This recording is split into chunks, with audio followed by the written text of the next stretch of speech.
Hey, what's up, internet world? Welcome to Powerverse.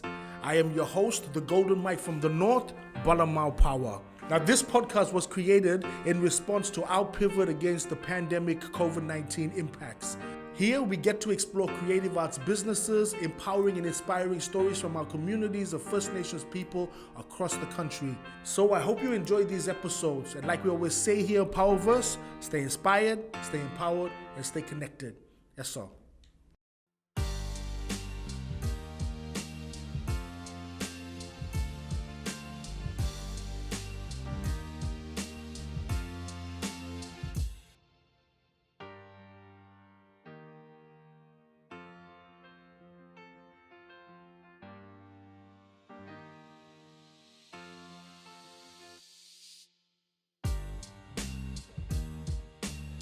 Welcome to Power Circle, the platform where we celebrate and speak to artists, creatives, community members, and entrepreneurs. I am Mau Power, and from the Black Table, joining me here right now, I have a deadly baller from the Torres Straits, my brother, Jimi Bani. Bala, thanks for joining me on this program. No, me not big yes for having me. It's been a while, man. It's been a while. True. We will get into our story and our background just so we can share with everybody out there. I'm really inspired by your journey. I mean, you and I, we come from the same background, class of 99. Yes, same yes. school. It's amazing when we talk about, graduating and then you walking into the world of filming and I into music. But before we get into that, like proper way, when we introduce ourselves, I want you to be able to share your background, your cultural connection, and because we connect. That's how we connect when we are in our stories, right? Yep. So if you can share with our listeners out there. Yeah, so Jimi Bani. So my background from my father's side, Wagadagam, the tribe of Wagadagam on Mabuya Island in the near western part of Torres Strait, and from my mother's side is Erub Island clan of Peudu on the eastern part of Torres Strait. Deadly Bala, Wagadagam, that's the big clan from Torres Straits. I really want to give context about how significant that clan is to the Torres Straits from your perspective, because we will go into more for your bloodline as well for that. So I would really want to dive into that. But if you can explain like the connection and the importance of Wagadagam, especially in the Malulgali regions of the Torres Straits, which is the western regions, and why that clan is a significant name in the Torres Strait. Well, Wagadagam is the main tribe, Bo Mabuya Island. You got clans, you got clans group too as well that you connect to that one. It's listening to grandfather M speak this kind of, that one Ikaibuai. All the clans come from that one before when the missionaries been come. So Buai, just if you explain for what that means. So Buai is big community or big family bloodline. That's the main where the court system is actually based. He come from there. He been born from there. Wow. So all of the court system, Mabuya Island, he come directly from Wagadagam. Sena Deadly Bala. That one, Kadal, Toto? Kadal, Toto. Crocodile? Wow. Interesting. I want to touch on this one just a little bit, but we won't dive in because if we start talking about the cultural connection, it gets complex. And the system they talk about code, like even the structure, and that's what I want to say for another time. Yep. But I just want to, give a little bit to the people there outside to say that, we our lifestyle is based on a structure which is driven by culture. Yep. And coming back to the totem, our connections to our totem, it really informs the way that we operate or act or become as people.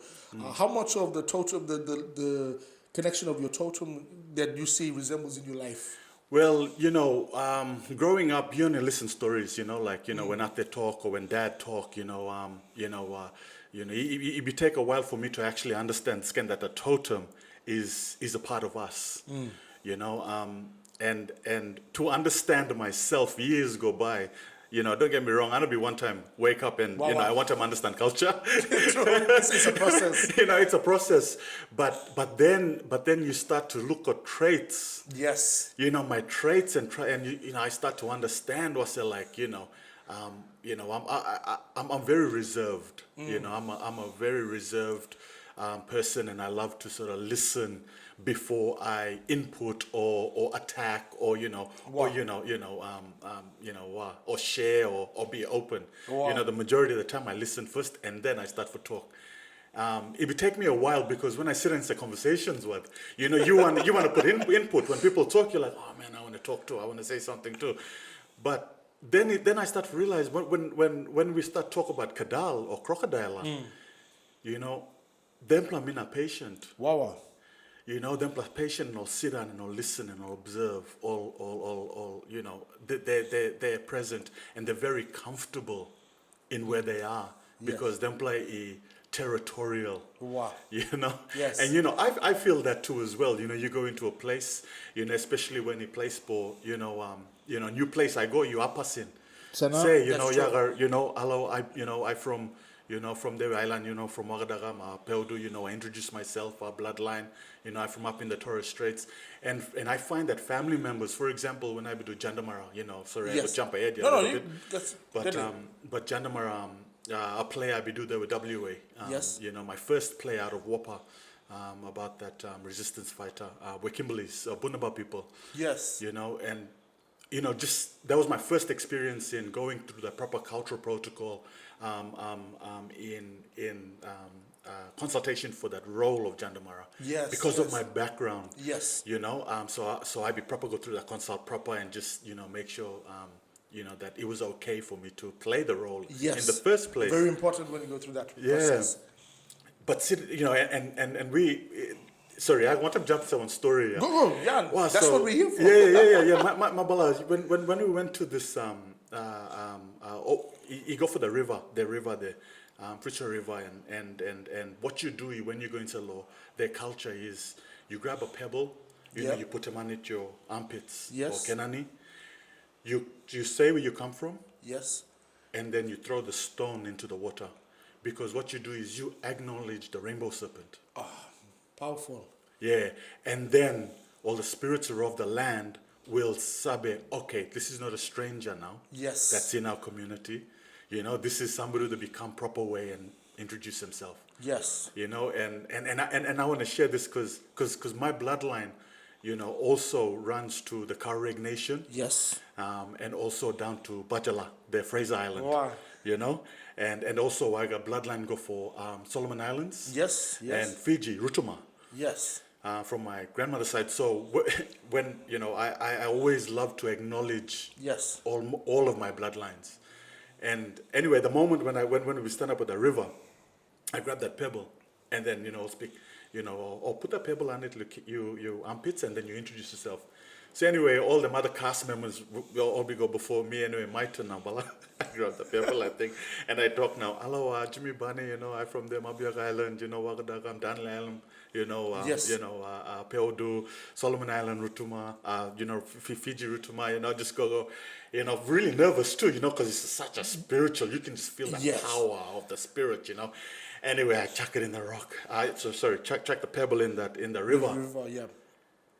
And then I turn around and I look at them, all of them watching me. And then one auntie go, hey, you proper mixed blood, all right? Too good. Which is true. Look, yeah. Anyway, that moment just to break the ice, but I guess from that day, going back to that introduction, again, in feeling comfortable to, I make sure I introduce and acknowledge every bloodline for me. And that is Wagadagam, from Mabuya Island, Peudu from Erob Island, Karareg Nation, Bajala, my Solomon Island family, and my Rutuma in Fiji. Deadly, brother. That's a great story, the mixed blood.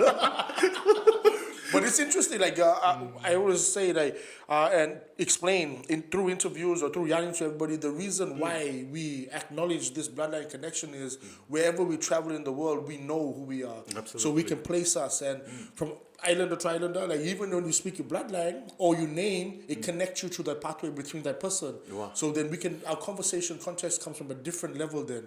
It's not just trying to it's like we already formed an ancient connection. Then the way we yarn and share the stories now, Exactly. it comes from a different basis. And our culture is very spiritual. Yes.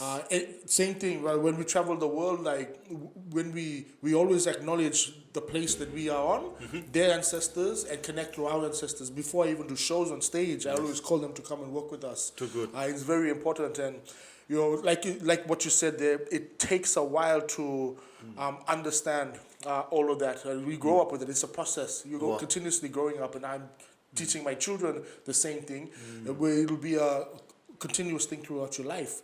And that sediment, it's a part of formulating your identity and knowing yourself. That's it. Well, powerful. Yeah, but no, thank you for sharing that one. But okay, we'll go into let's take it back to the beginning. We'll unpack everything. Now, you and I, class of '99, you're on Thursday Island.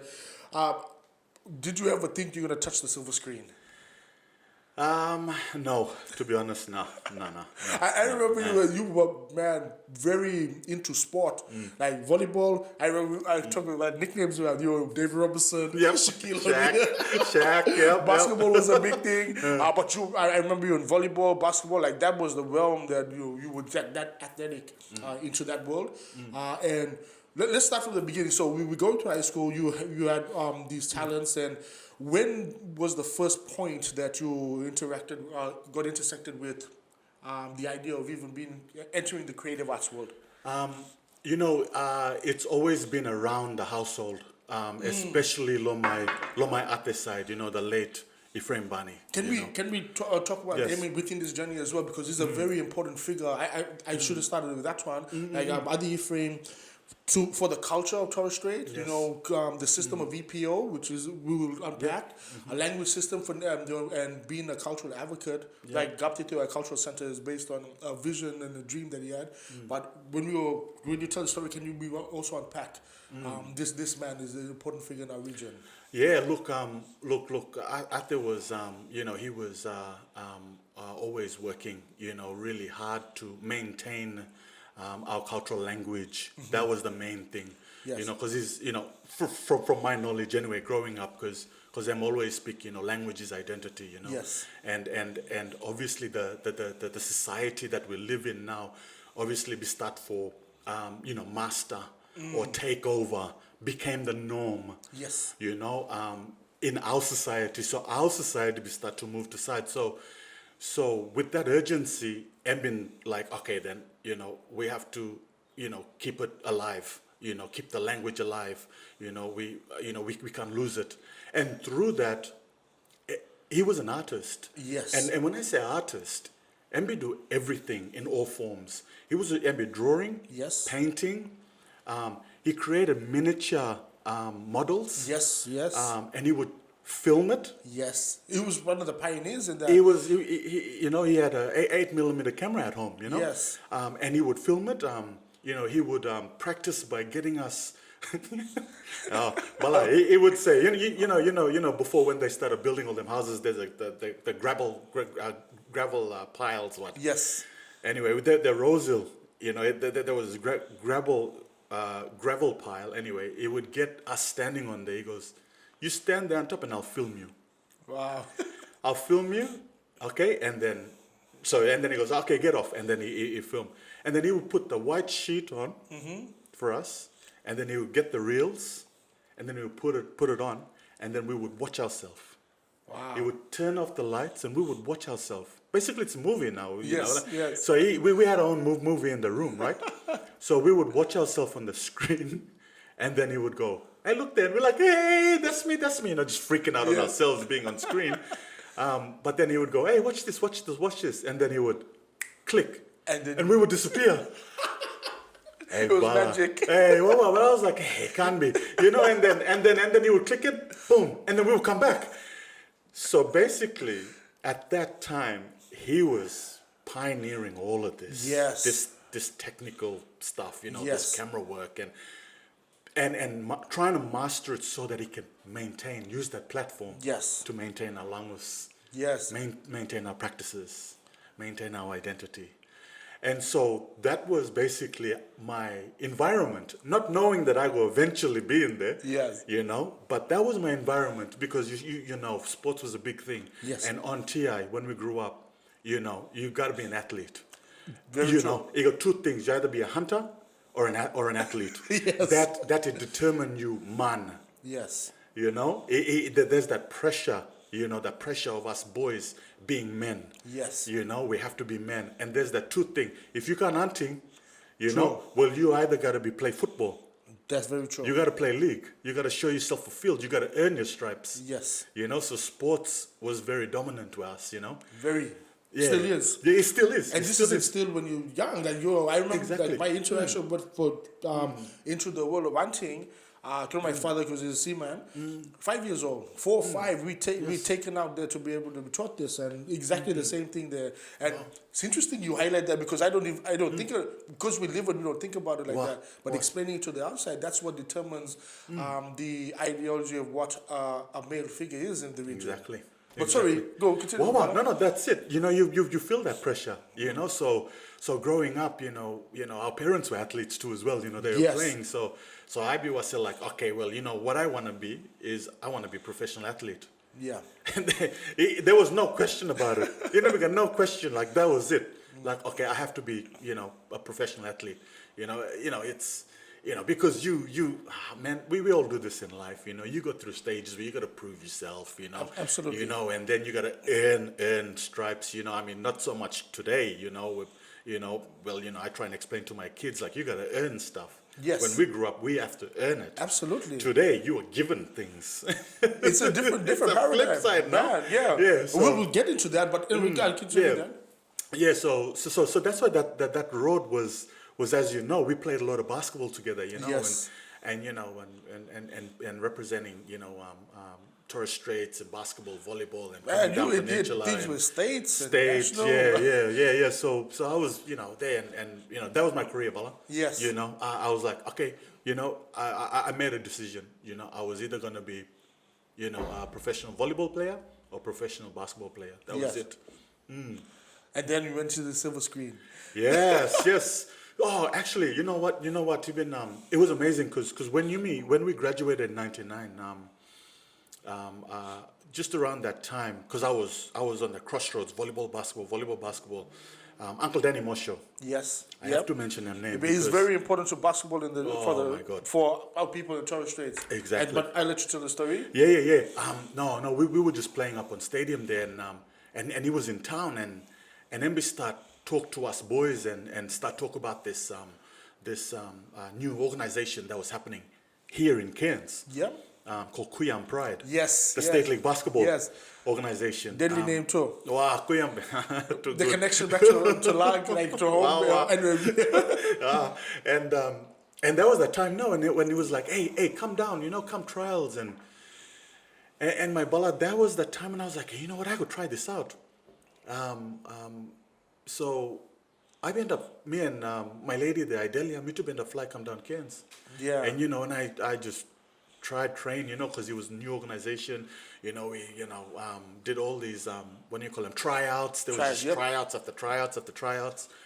And, you know, and I got in that under 23s squad. Yes.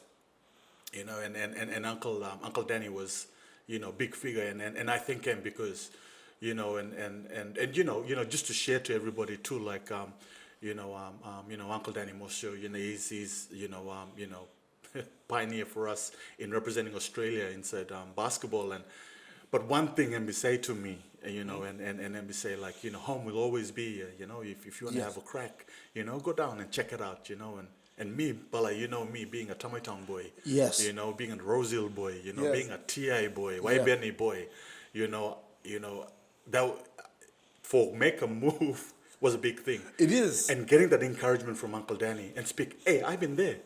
And it's actually, wow, if you can make it, I can make it too.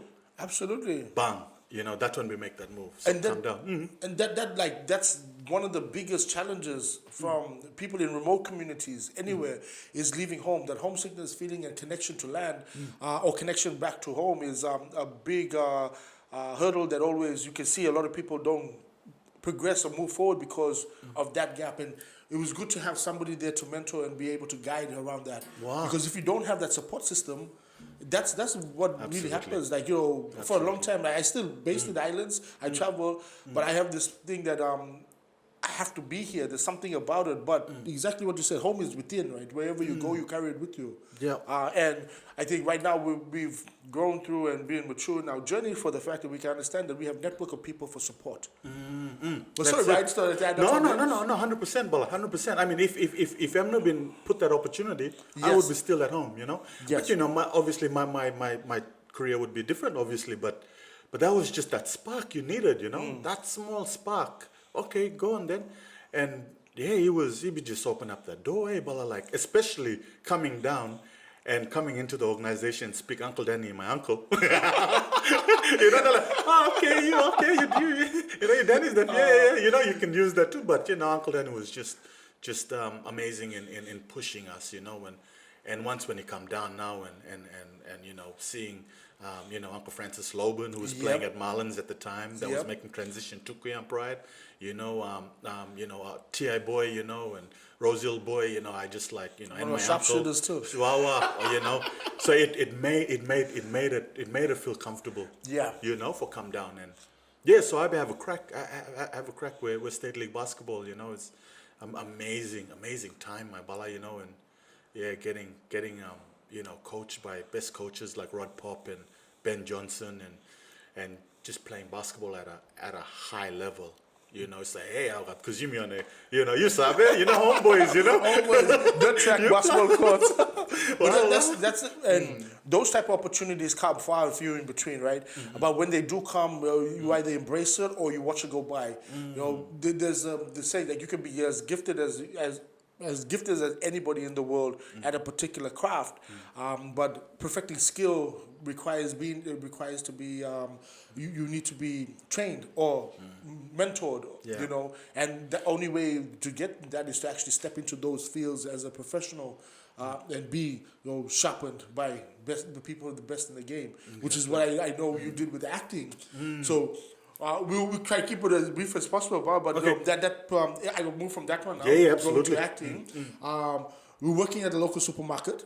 The story goes. To anybody out there, like the same supermarket, Ibis on the island, I've worked there as well. In the fruit and veg section, stacking, and these are the things we do as young people to get income to be independent, but two, the transition of whatever the only opportunities are that in the island, right? So, so not sure everybody will go to get a job at the supermarket packing. At one point, I had 3 jobs, this just to get by and support the music, but. An audition call out came. Your partner tells you about that, so the story goes, and I'll let you tell the rest of the story. No. There was a so playing State League basketball. Yes. Yep. I had to go back home in the break, so I wanted to go back for work because I got Dimitri, boy one there too for support him. So Ibis was the go. So supermarket stacking shelves. And then this ad come in the paper saying, Torres Strait Islander actors wanted, no experience required. Yes. So I said, okay then. And there was this buzz happening too around the island, like, hey, you got film people, yeah. Hey, okay. You remember when I was like, hey, okay.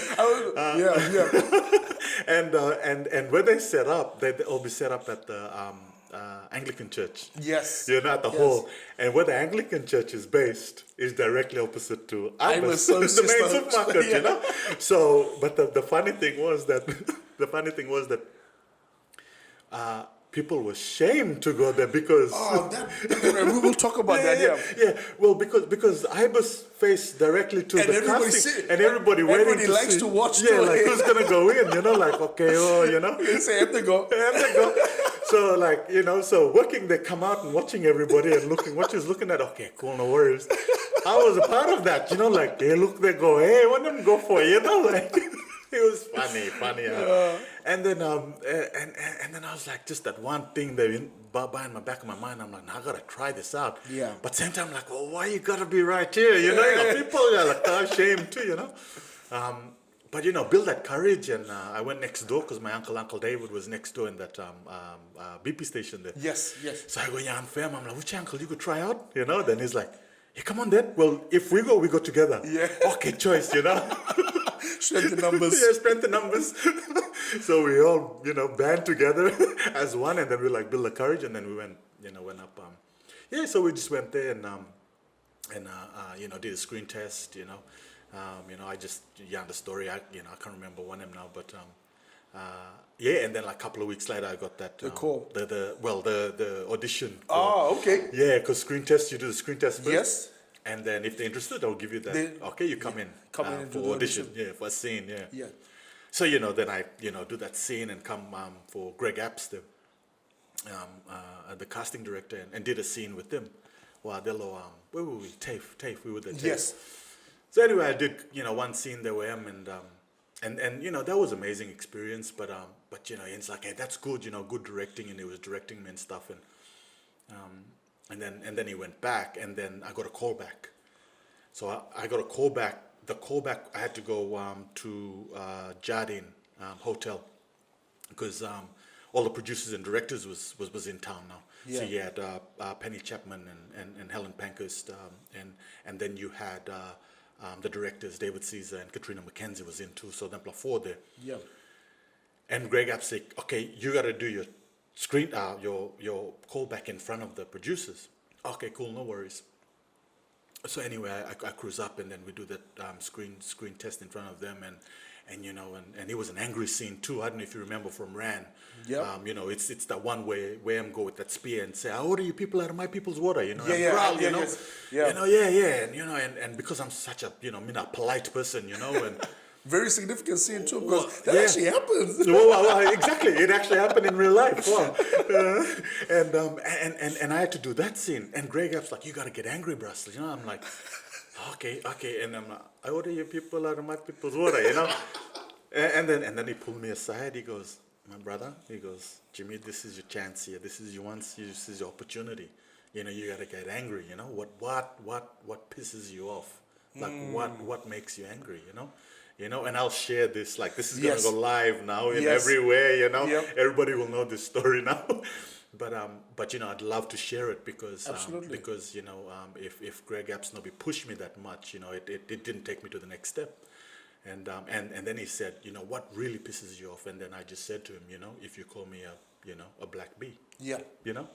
And then he went for it. He just cursed me. He cursed for me. He cursed me, and I'm like, hey.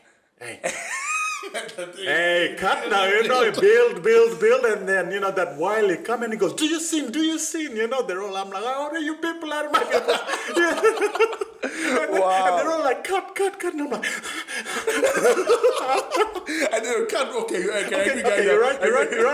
Calm him down. But that moment then, I end up getting the role of Solomon Gaiboy, Bala, Yeah, that's incredible, and that's a part of the art of acting, right? Which you learn later when you went to study, right? Exactly. So we were first of all, said like before I moved to that part where you done ran remote area nurse, which was a great thing for the region. It created so much opportunities and so much not only just like jobs for our people as actors and characters in on screen, but showed us that there's a different world out there that we can enter in. And had you not taken those steps, overcoming those shame, you just to go to do the screen test, when people are middle out there in front where I was, that this story would not be possible, right? Exactly. So for anybody listening out there, like, what would you drop as a gem for them, like, to be even, like, to encourage them to be able to move past all these stigmas that we live in, like the shame factor? Man, I only can take it from a quote. For my inspiration is Tyler Perry. Oh man, that's the guy. He's the guy. man. Like and one of the best quotes I think he says is, don't be me, don't be Tyler Perry, be you, be the best you. And I think to answer your question, my Bala, that resonate because you have to sit in a place and seek what's best for me. What is best for me? Everybody moving like sardines, and everybody got to be on the same page. Oh, no, it's a no, everybody's no. No, but what's best for me as an individual? Some say it's selfish, but you have to really seriously think about it. one and best for me. And I think that one was a moment in standing and hey, laugh for everybody. Yeah. Actually feeling bad. Yes. Hey, how come you laugh for them? They're trying something, Yes. you know? And then think, actually, what do you want, Jay? So that moment was click there, you know? And I was thinking, what do you want, Jimmy? What do you want? You want this? And I wanted it. I wanted it. I actually, because my bala acting is my life. Like, Yes. you know when you're on stage, my brother. You know when you sing and you know when you send that message. You know how powerful it is. You know when you're on there. You know the platform that you're on. Like, same like me. When I'm on stage acting, bala, when I'm in front of the camera, the message Yes. that you have the opportunity to say. You know, it's amazing how everything just go round in circle. You know, like that I speak for you.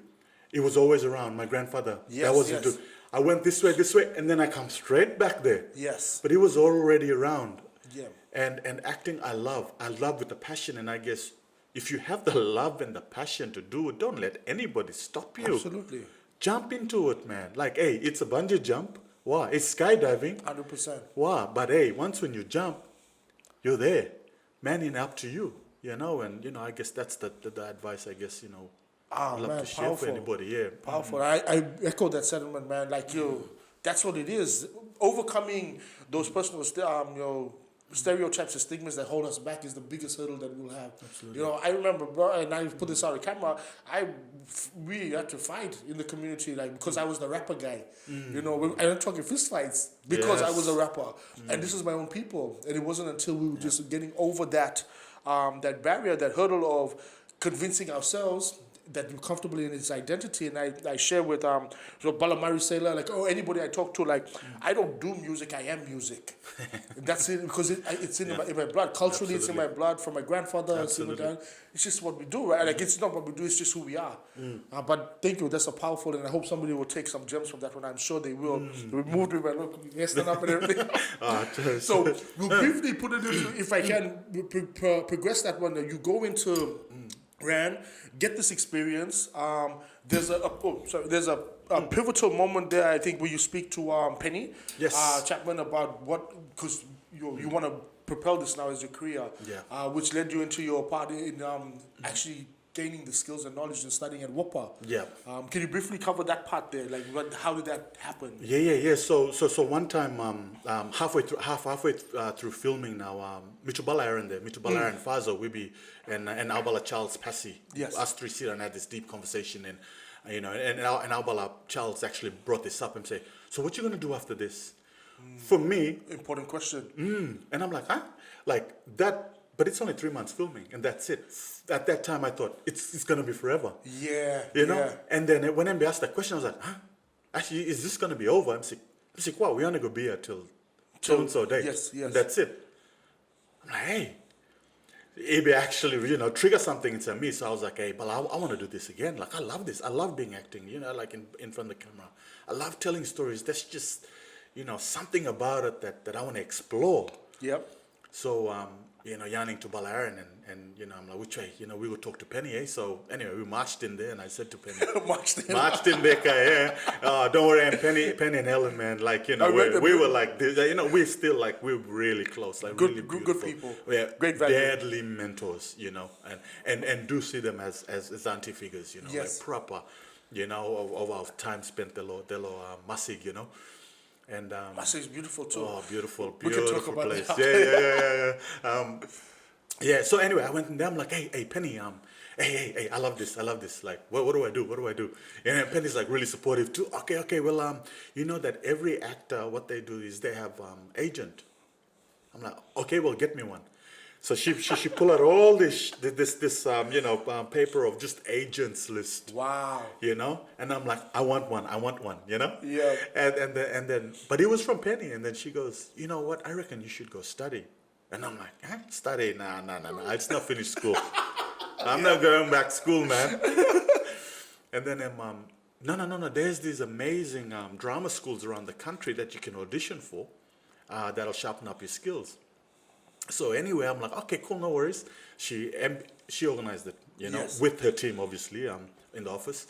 organized for me to go to auditions for NIDA, QUT in Yes. Brisbane, VCA. So 3 auditions in Brisbane. Booked my flights, everything. Wow. Yeah. Well, they booked the flights. Yeah. Oh, you. Well, they booked it, everything. Wow. Yeah, and obviously took it out of my pay, you know. Yes, yes. Like, but they booked it straight away because the closing date was literally like, so when we wrapped, the next week was the audition in Brisbane. So she was like onto it, boom, boom, boom, boom, boom, boom, try and get me a spot. Got me a spot.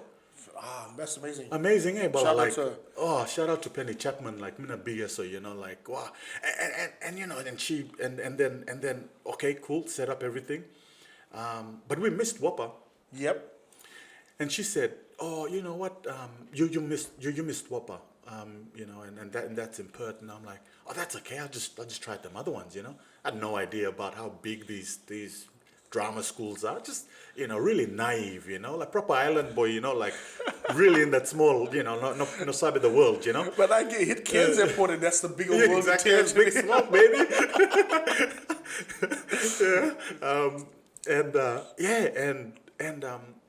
And then she goes, actually, you know what? We can send a show reel.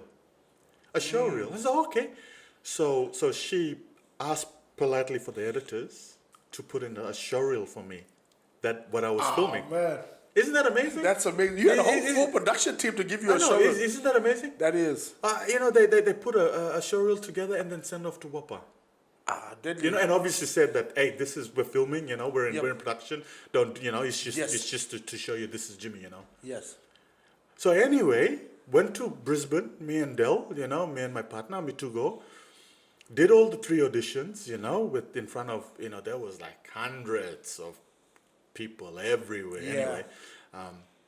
And you know, and just for if anybody interested, for the process, you know, you do a monologue, yeah, you do Yep. 2 monologues. So you do a classical monologue, what they call a classical text. It's Shakespeare, you Yep. know, Brecht, you know, all of the classical text, and then you do a contemporary one. So just a contemporary monologue. So you just do a two monologue in front of the acting. The what do you guild, call it? or the people. The people, who yeah, the are panel, assessing- panel, yes. the panel, and then they obviously, you know, assess you.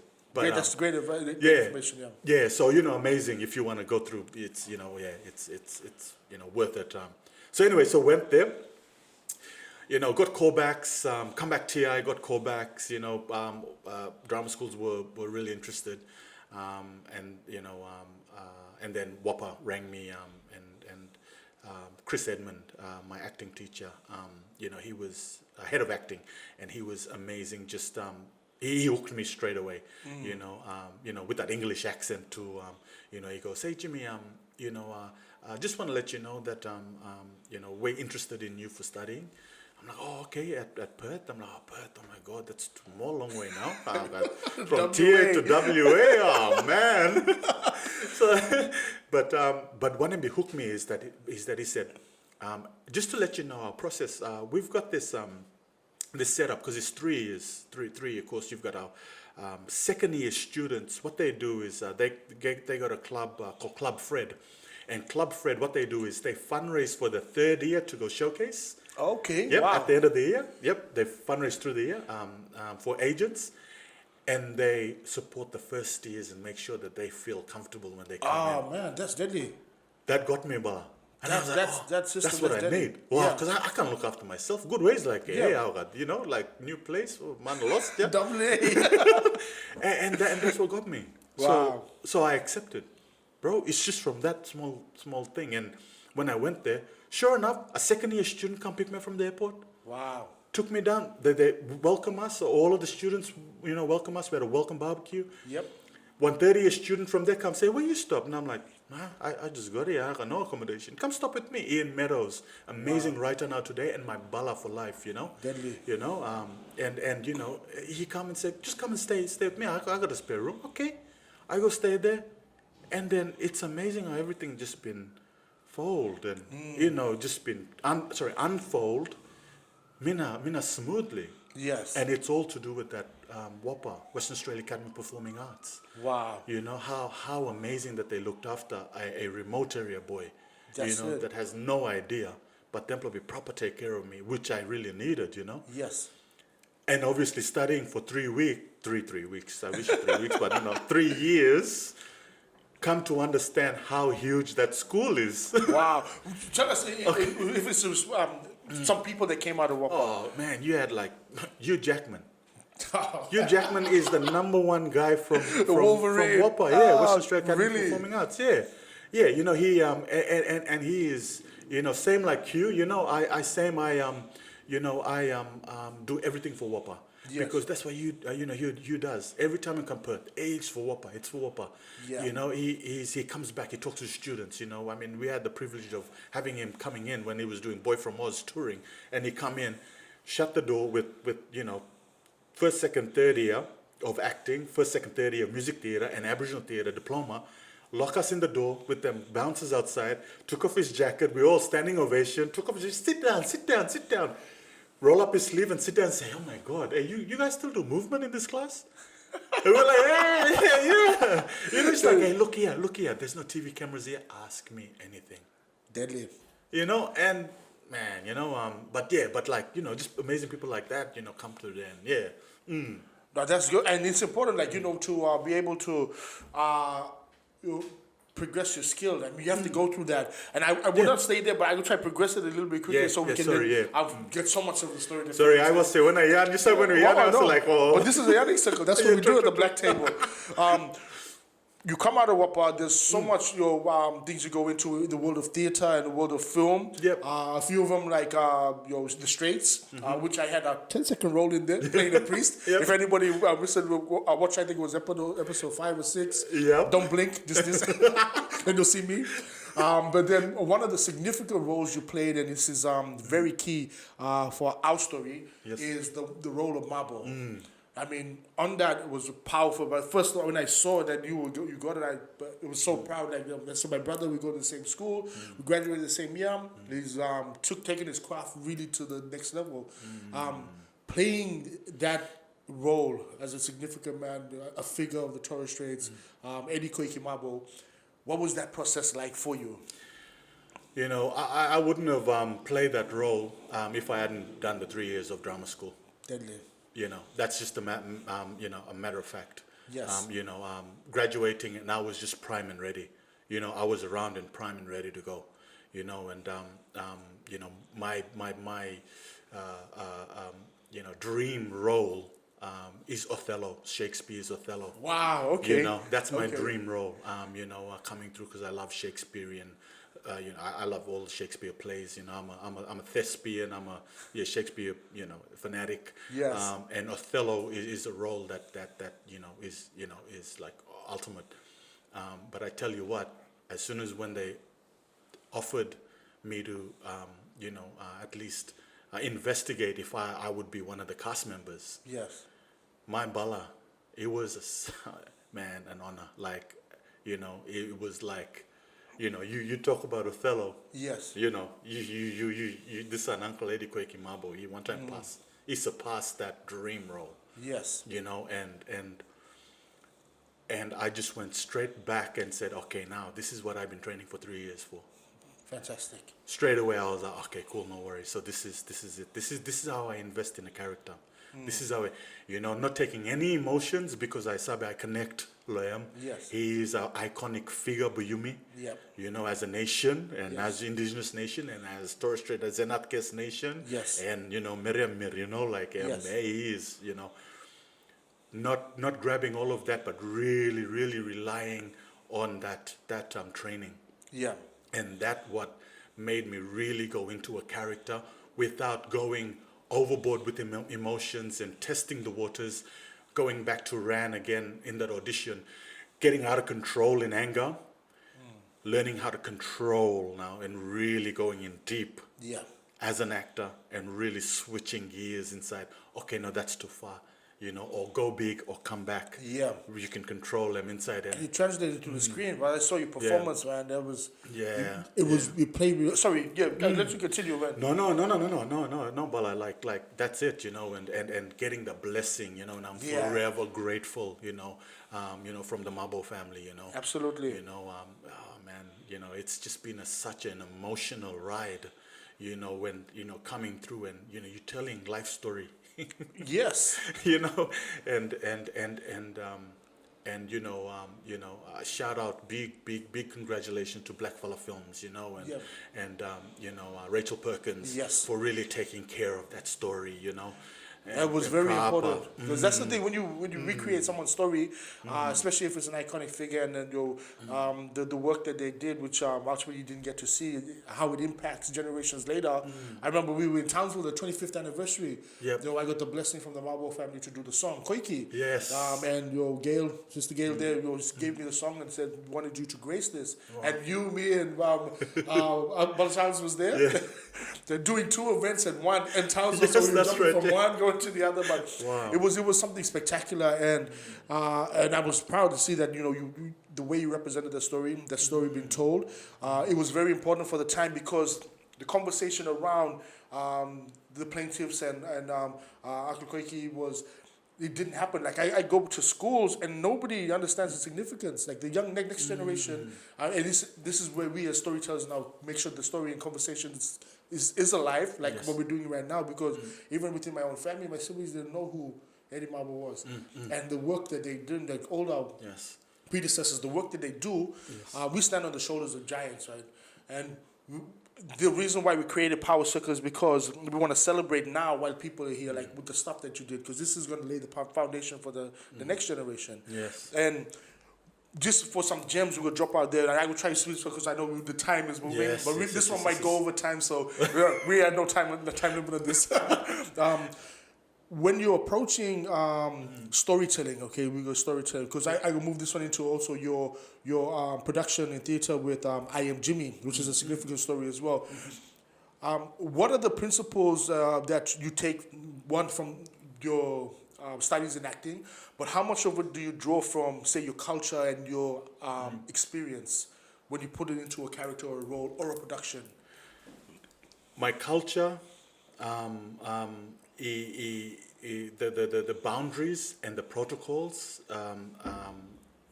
is what I carry first for any single role I play. Because that's who I am and that's what I trust. Yes. Because I'm spiritual. I approach my characters, all of my characters spiritually, because they are a being. Yes. Yeah. I am a tool. I am a tool that will express the feelings of these characters. But for me to stay safe, I need to stay on the boundaries of my law. Deadly. Wow. So when I approach a character, I make sure I tick off all them cultural consultation or protocols pass. Is it okay? Is it okay I can play this character?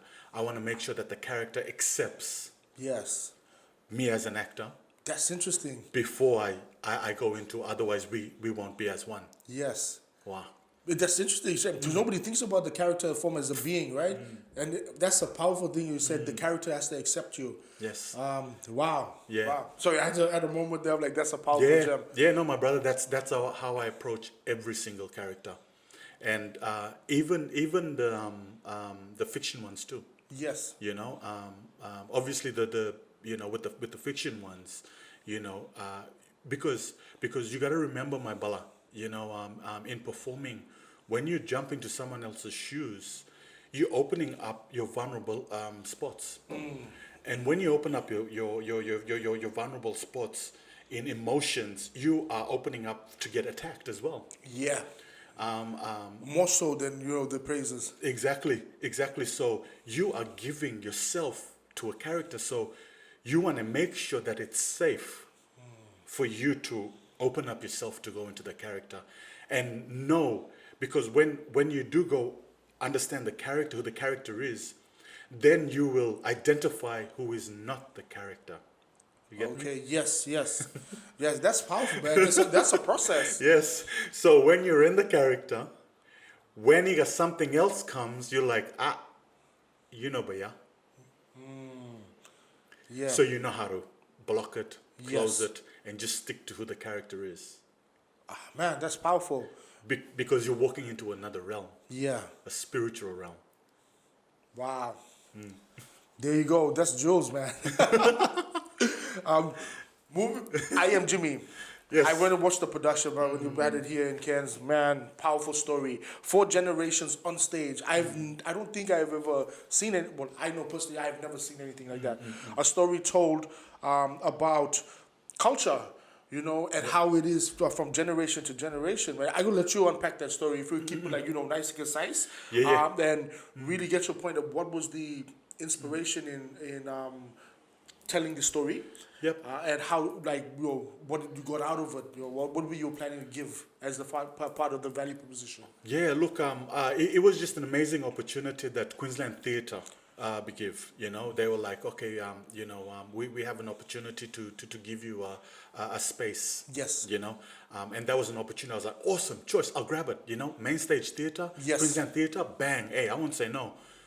The story was the key. Yes. I didn't know what to talk about. You know, I could talk about anything. Yep. And my late father was still around at that time. And I just called him. I'm like, hey, Dad, we got this opportunity with Queensland Theatre. We can tell anything we want. What do you want to talk about? So I sort of, you know, give him that opportunity. And then he just went on, well, you know, he talks about culture, he talked about connection, he talked about identity, exactly the same work. Yes. Exactly the same thing when Ate talk about. Exactly, yes. And so I'm like, okay, then I looked, okay, Ate, you know, go Dad, okay, go back to grandfather, Ate, oh yeah. I'm like, it's a no-brainer. Yes. It's a no-brainer. This is an opportunity on main stage to tell a cultural identity story. Yes. So that's how we start off. And then Dad was in control. So Dad, all the information that's there, it come directly from Dad and directly from my grandfather. Powerful. So everything there. During the workshop now, when we workshop to pitch it to Queensland Theatre, if they wanted to have it in their slate, to the artistic director, my dad fell ill and been sick at that time, and you know, we end up doing that because he was in TI, and we end up doing that what do you call it? It was a 2 weeks period of preparation. And the Friday, the artistic director would come in, and obviously with the producers as well. Yeah. He was going to put the money in, and we would do a showing for the community and stakeholders, and you know. That night, Friday night, we did it. You know, we did it, and you know, straight after that, you know, Queensland Theatre was very happy. They were like, "Oh my God, we loved it. We wanted it in our slate. Fantastic. You know, awesome, no worries." So, you know, I got excited. You know, we went out for a bit that Friday night, and I ended up bringing Dad the morning. Yes. Hey, Dad, you know, and I said, hey, Dad, we got to get ready because, you know, it's on. Yes. It's on. They want it. It's on. You got to get better now because you're on stage. Yeah. You know, and so that was the morning, and then 2:00 that day he passed away. Yeah. Wow. And that sent a really big shift. You know, we were like, oh my God. And when we talk about spiritually going back, you know, it's like, you know, Ayan to Mom. Mom was like, you know, he actually waited for your call. When you tell him that it's all good, the green light, everything's all good, that's when he went, that's when he let go. Yeah. You know, and he was happy. So, you know, An important man too. I would just take a moment to remember that. And thank you for sharing that story, but it's like important man that carried on the work and the legacy that Ate laid down, and you now carrying that work on, which is powerful. And thank you for sharing it, brother. no worries, biggest. So no, like it's no. You know, it's emotional, but it's empowering too as well. You know, in a sense where I'm always bespeak. You think you're not prepared, but you're prepared. You know. Wow. You know, and that time now it's like, oh my God. I ain't said dark now. I'm like, oh man, the greatest advisor is, you know, Jan now. And, Yes. and, you know, we were just getting started. Yes. in, you know, in hitting mainstream. Yes. You know, a platform that we can share our stories, you know, and so anyway, and then we started to rejig the story, and Queensland Theatre asked, did you want to continue on? I'm like, no, it's a must. We have to. Yes. We have to continue on. And that's when we turned it in, you know, into, and we called it My Name is Jimi now because, you know, it was going to call something else, but, you know, I was like, actually, me and director Bala Jason Clawine Jason was like, it's a no-brainer, Bala, it's your turn now. Yeah. it's Powerful. your turn. That's the wow. Yeah. So you might as well name it after you, and Yes. it's your play and your connection to because because Dad was going to be on stage, and okay, no worries, and so that's when the name didn't come up, and I started adding my life, small stories, funny stories, and from growing up, and it turned out the way it turned out, and all of the information, I thank God, I saw Amen Baba, that Dad be spitted out. Yes. And we've got a play Yes. that continues with work by Ate, that Ate believe us, but it's in a form that we can continue on. Wow. And our kids can learn, and family members from outside can learn. Yes. And I think and your second question was one and didn't come out of it. Yes. Is that when and this is a flip side, is when we did this one show in Brisbane, this beautiful lady been come up, Anglo lady, and been come up and then be say, oh my God, that was such amazing, just the connection, and it makes me want to go back and trace my line to Ireland and Wales. Wow. And I was like, whoa, I was like, well, there you go. Yes. Because the whole story, it focused on the right of your identity. We all have rights. Yes. Because our bloodline determines it. Yes. We come from somewhere. Yes. That has a foundation culturally, that has a court system, Powerful, wow. So to have someone like that come up to me, I was like, I'm sure about history, but and I'm like, well, another advice I'd love to share to you is that where you live now, and then we call one place there, I'm like, that area, that's a cultural land too. Yes. You got people below that place. Yes. Your children grew up there. They are a part of the land. So, my advice is you should go and look at the locals. Yes. Be Absolutely. open. Go and say hello and find out more about your place. Because that's where your children are connected to now. Yes. Powerful. So man. it's universal. Yes. It's universal. Just by doing what you do, you empowered someone to trace their own story, but then allow them to give themselves permission to reconnect to life. And this comes full circle because at the beginning and the starting of the show, there was this conversation, that's what we acknowledged at the beginning. Exactly. It's showing that the simplest form, and no matter where you go, your basis of being connected to culture is your identity. It informs everything. And looking at what you did from out there with the 8mm camera to your stage production, you're just continuing a legacy of a greater story that predetermines us, which will carry on with our next bloodline that comes in, but goes way back. And that's the powerful thing about being storytellers in the craft that we do, right? Yes. Man, so powerful, powerful. I'm trying to tie it all in here, so I will move to here. Also, we also want to celebrate your achievements, but also the work that you do in moving and trying to create change and impact that. So on the entrepreneurial side, though, there's the artistic side. Lone Star Productions, you and Balaz, Balair and Fazo. Tell me about that briefly, about that business cause of why did that come about? So basically, me and Bala Aaron just come up with the idea where we were in Cairns. Both of us live in Cairns. Yep. And our work as actors always in Sydney. Always. Always travel. I travel away. There was this moment we were like, actually, you know what? Let's set up something so that you may have it here, based in Cairns. Yes. Awesome. Okay. So we started off. Everything happened by default, as you know. So we set up. Awesome. Choice. We got a company. Sweet. No worries. Why not? And then it just unfolds. And then you find out the responsibility just comes bigger, and it comes bigger, and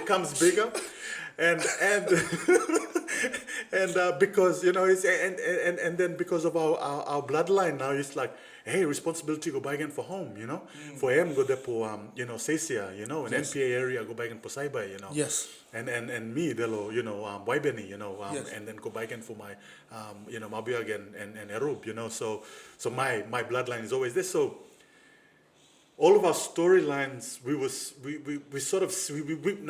we set that company up that will be a platform and give opportunity for people from Yumi, Yes. up in Torres Straits, up in NPA and Torres Straits. Yes. That was our focus. And to build a film and television industry from down in Cairns, Yes. Cape, all the way up to Zenatkes. That's that was or that's one of our main sort of core goals, I guess. Yeah. So you the know. vision of it. Vision, Yes. vision that is to create opportunities, and I think, being an actor and like you said, you were talking about that entrepreneur. I'm jumping on board of with that leadership, entrepreneur, innovating. I'm actually studying again. Yes. Why don't we go back to studying all the time? Like studying now. Just so that to master that and This the is through producing. afters, right? This is through Yeah. afters. Yeah. This is the Arts of Screen Business and Leadership Masters course. It's a 2-year course, amazing course, and so we learn all of that. It teaches us the landscape nationally, Yes. internationally, globally. From a business perspective. from a business And leadership perspective, yes. and leadership perspective. So what me personally jumping into the producing and director role of a company came out of I have to do it. It's a necessity. It's a necessity. Most entrepreneurs always is Yes. formed out of necessity. Yeah, exactly. It's a need. There's nothing in the market because one of like OBHI and Lone Star, the only two existing for Torres Straits, right? Exactly. And so it's a exactly, necessity. Bola. But let's Yeah, no. Thank you. Wow, that's right. It's a necessity because when I graduated from WOPA, just quickly, I'll try and make it short. My main role was I mainly play new roles or new plays, Yes. or new films. I've never done all plays. So I've sat in a lot of workshops with writers. Yes. I'm sharing stories and I would always go to the workshops to investigate or to invest in the indigenous characters in the script. That was my job. Every time I go in, okay. And Bala, one question I always ask, I'd love to share this because it's absolutely. really important for our industry. One question I always ask is, where this character come from? There's always one black fella in the film, or play. Yeah, one or their family too as well. Yeah. But but I always like, where's he from? And majority of the time they always say, oh, I don't know. And it's like that's why you're here, and I'm like, oh, okay, cool, and okay, well, I'm like, well, where is this set? Oh, it's set here. I'm like, well, it's a no-brainer that he has to be from there.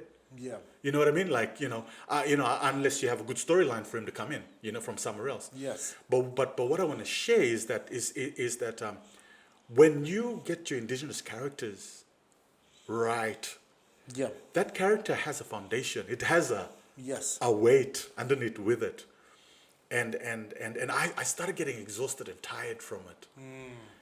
I was like, man, I keep going through the same thing.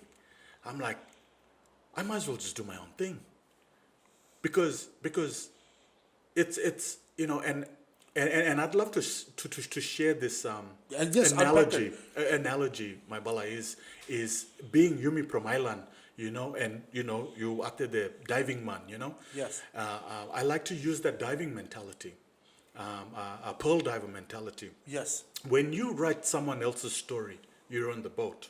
Yes. You dive, come down, you do research. You dive. You get cultural consultants in. You dive. You get halfway. Oh, time to production. Oh, shivers. Well, we'll just do the production, and then you do the production. Yeah. Wow. But if you have somebody from that place tell that story, you're already on the ground. Yes. Yes. And then you're picking up pearls. That's That's where the magic happens. Powerful. That analogy, as coming from the seafaring people, makes more sense now. I'm sure somebody out there will listen and be like, I get it. Hopefully, that conversation, what you share, changes the perspective of how they when you're introducing a character, in particular, indigenous character or First Nations, or the character themselves start from that, the ground up. Yeah. So then you come with the pearls. Yes. Ah, too good. Magic will happen. Too good. All right. So, my brother, what's next? For Jimi, Bani, what's next for Lone Star?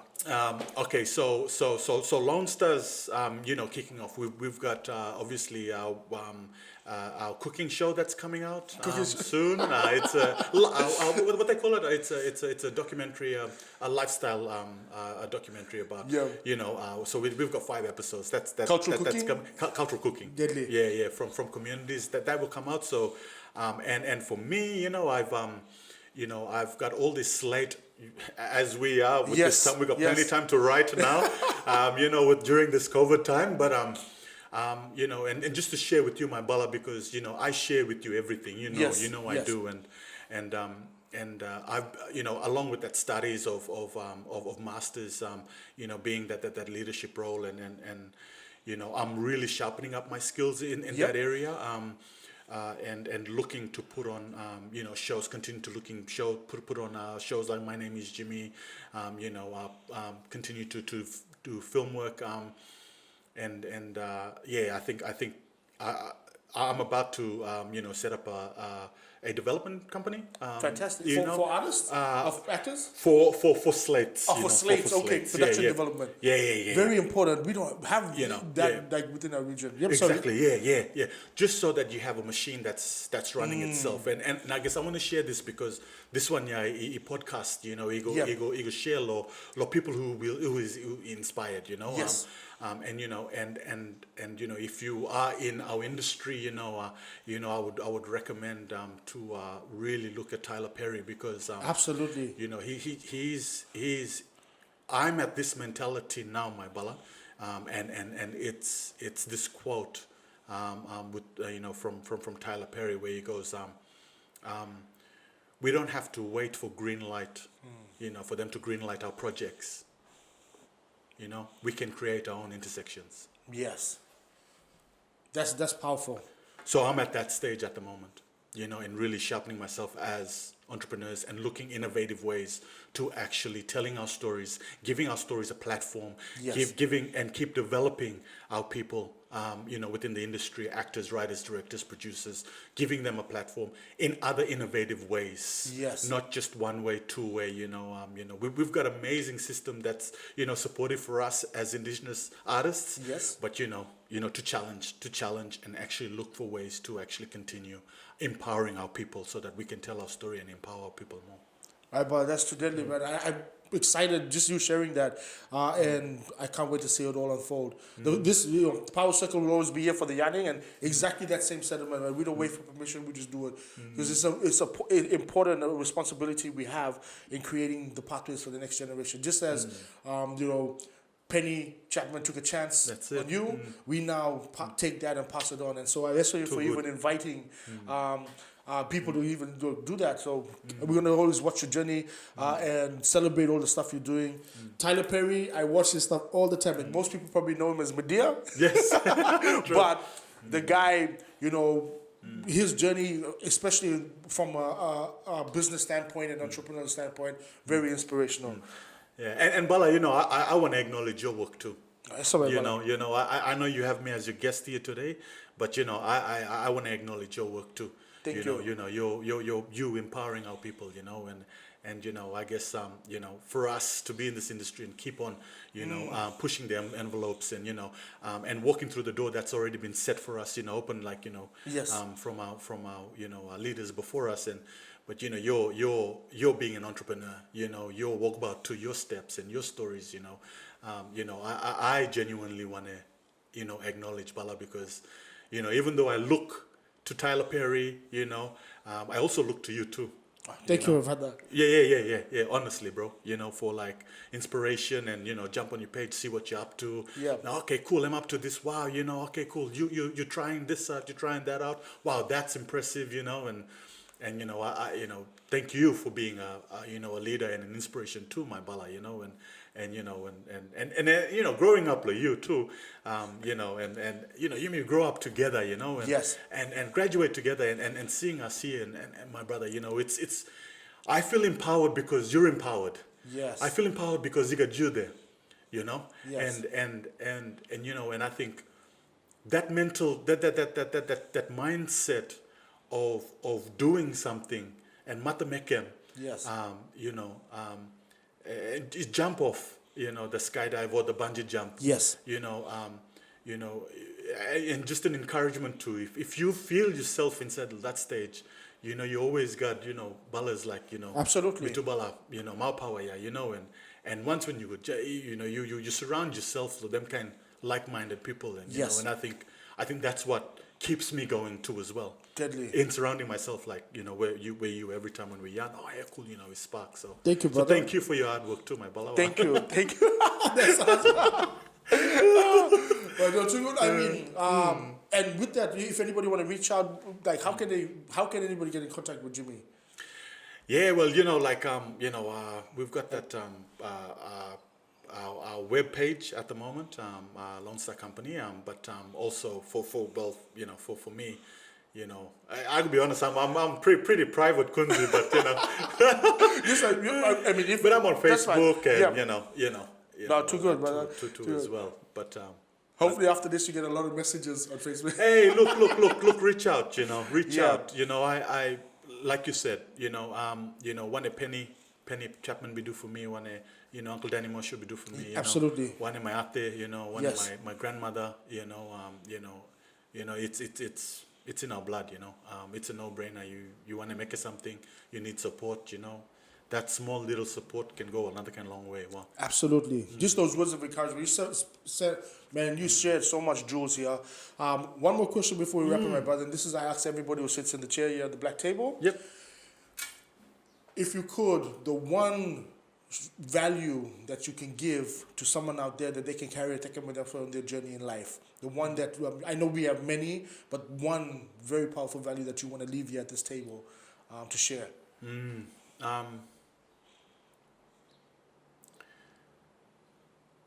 You have a responsibility.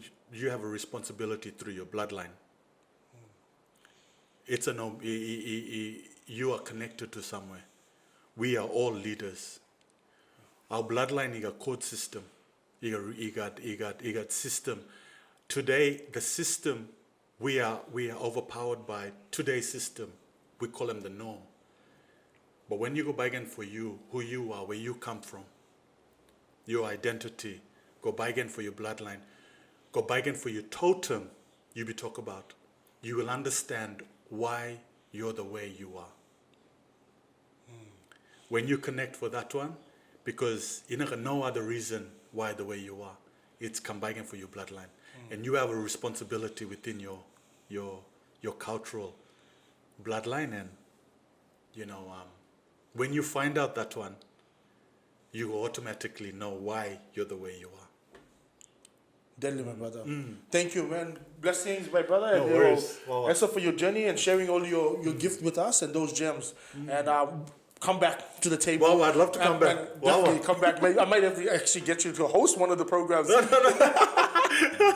Too good, brother. Well, I will always continue to support you on your journey. I look forward to all the things that you're going to bring out. And yeah, you never know, we might do a collaboration or something. Absolutely. Along the line. Done deal. You sabi, I'm always in for it. All right, too good. That's all. Yeah, no worries, big so. Well, Power Circle, that was Bala Jimi Bani joining me, Mal Power, here on the Black Table. I hope you enjoyed this program and how we do it here in Power Circle. Stay inspired, stay empowered, and stay connected. That's all.